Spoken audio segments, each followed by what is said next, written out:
Hey, Jorge Estrada, good morning. I want to bring up a topic that keeps popping up in the newspaper, and that is a school voucher program. Now, I have talked about this a lot of times. I don't know why I never made a video, but in my very first phone interview with the Temple newspaper, I said I'm against it in the current form. So what was printed was that I'm against it, which is only half true. So for a lot of people, that voucher program is a one single issue. And to me, it's two issues. So one, if we talk about school choice in the truest form, sense of the word, then you should always have a school choice, period. If I live in Temple, for example, I want my kids to go to Waco, I should be able to sign them up there, enroll them there. And if they have a place for my kids, they should take them. Now, on the other side, I cannot expect them to run a bus down here just for my kids. So transportation would be on the parents. Makes total sense to me. That's something I totally agree with. And that's, again, everybody talks about parental rights, but we also have to talk about parental responsibilities. So this makes total sense to me. Now, the second issue and the bigger issue is the funding. I want small government, I want limited government. And I feel like that implementing, on paper it sounds always good. Who doesn't want an education savings account? I mean, everybody wants it, right? But as a parent, as a citizen, and as somebody who's running for office, I feel like that gives government more accounts, different money to mingle with. And then with that comes waste, fraud, and abuse. So I don't trust it. I want my opinion is, my solution would be, and again, it's not the ultimate, this is it, but it's something that we should think about. It should create a dialogue, and then we need to hammer out a deal that is really benefiting the children, and not the school system and not the government. But what is the best for the children, and the parents should decide that. So my opinion is, and my solution would be, yes, we want the money to follow the kid, but that should be based on enrollment, on the numbers of enrolled students. So if I'm not happy with it, I support public schools. We should raise the standard. We have to. We need parents that are parents again, and we need teachers that are teachers again. But if I'm dissatisfied with the school over here, I enroll my kids over there. So that number goes up, they get more funding. Their number goes down, they get less funding. That's where your competition comes in. It makes sense to me. I don't know. If you see that different, then let me know. But with that, the money stays in public schools and doesn't go through different accounts and here and there. Now, if you want to take your kids to private school, then that's what it is. It's a private school. They have X amount of money that they want a year, and that's what you have to provide.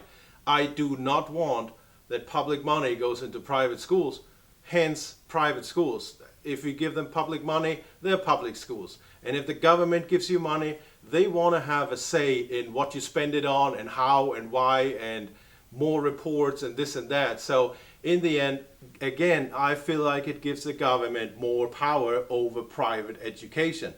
I don't agree with that. Now, I'm on the fence with homeschooling because I feel like we should support people that homeschool, and with that they can buy the supplies, pay for the tutor, all the things that they need to do. I support that. But I have talked to people that homeschool, and they also say, well, we don't want that money because then again government is mingling into our business. I can see that point too. Now here's my solution for that. It simply would be, they should get a tax break at the end of the year. There should be a return because their kids are not in public school. They don't use that service. I feel like it's fair that they get a return. Same with the kids, with the parents whose kids go to private school. They should also at the end of the year get a cut saying, okay, you didn't use the service, here's a return. It sounds fair to me. I don't know why. I haven't talked about this earlier, but I also don't know why we don't go more specific into these issues. And maybe I'm missing something, but that's how I would approach it. So, and to me, that's again, it's a two-issue problem. And I think we need to talk about this, and not just here's my plan, take it. If you don't take it, you're my enemy, and then you're just against freedom and equality and everything in between. And that's simply not true. I want what's best for, in the end, sure, the child, but also the parents, because they should decide where the money goes, or how the education looks of their children. But they shouldn't be forced by the government, here, this and this, that's what you can do, and the rest you don't.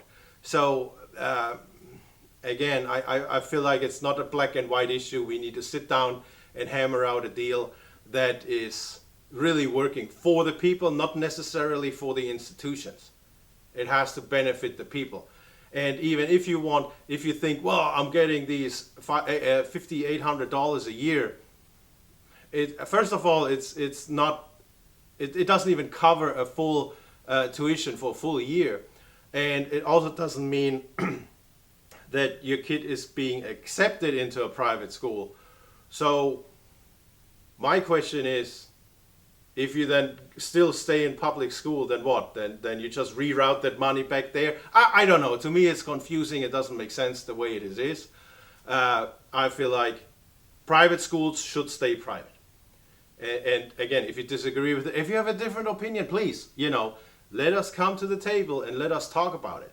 And as it is right now, I would vote against it, because I don't agree that we're being pushed. It's either or. And then this bill is being held hostage, saying, well, if you vote for my ESG program, the education spending, or ESA, education spending account program, then I'm going to put in a teacher pay raise.